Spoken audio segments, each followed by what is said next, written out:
Welcome back, and thank you for your continued interest in the Solace Hotel. In part 1 of this series, we looked at the prehistory of the hotel, and how Michael Sollace's adventures in China brought him a wife and a fortune, from which the funds to construct the hotel originated. In part 2, we saw how Michael and Stella took a stand against Jim Crow and nearly lost everything. In this part, we will talk about one of the rumors that has circulated about the hotel. Rumors of a haunting.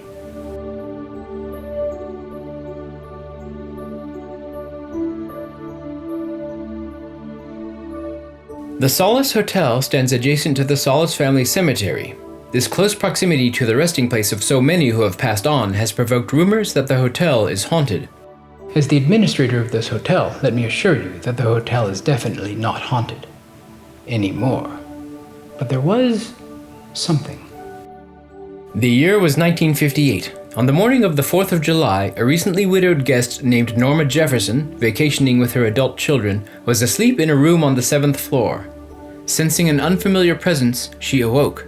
She rose from her bed and saw, silhouetted against the drapes, the shape of a woman in an elaborate gown, wearing a Venetian carnival mask.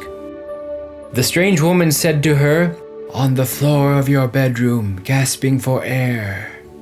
Mrs. Jefferson fainted onto the bed, unconscious from the shock of the eerie apparition and its dire warning. Mrs. Jefferson was shaken by the apparition, but said nothing at the time. She returned home to California, convinced that her death was coming. 4 months and 4 days later, in her bedroom, she banged her right knee on her dresser, a knee on which she had had surgery the year before. The pain felled her and left her gasping for breath. As she lay on the floor, she saw something under the dresser. Wedged against the wall was an envelope, and in it, a last love letter from her dearly departed husband. Mrs. Jefferson wrote Hotel Administrator Michael Sollace to thank the hotel for living up to its name and giving her solace, albeit 4 months after her stay. It was the first Michael or any of the staff had heard of this mysterious oracle and her prediction. Now, in 1958, a part of the top floor of the Solace Hotel had been leased as office space to a local television station, WFNO Channel 23. About a week after receiving this letter from Mrs. Jefferson, Michael Sollace had dinner with the station owner, his friend Harry Farwell. Over dinner, Michael told Farwell Mrs. Jefferson's story. The story seized Farwell's imagination, and on Monday, December 8th, WFNO's evening newscast ended with a short segment on the Oracle of Solace, and a rather lurid retelling of Mrs. Jefferson's encounter with her.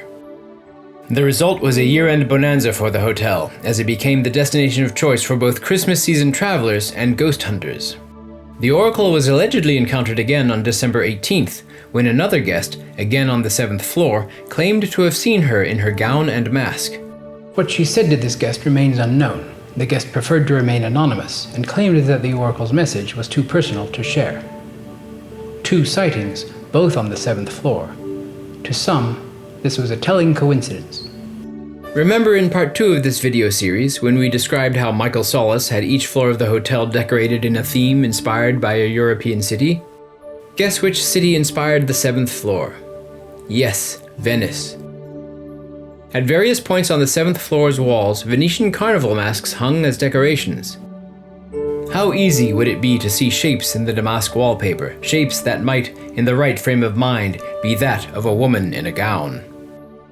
The peak of that month's Oracle mania came on December 23rd, the night of the hotel's main Christmas party in the ballroom. The Oracle appeared in person at the back of the ballroom and glided across the floor and out the main entrance, to the delight of the attendees. It was initially taken to be a publicity stunt, but Michael Sollace was as surprised as anyone. It is now believed to have been a prank, but no one has ever unmasked the prankster, nor has she ever come forward.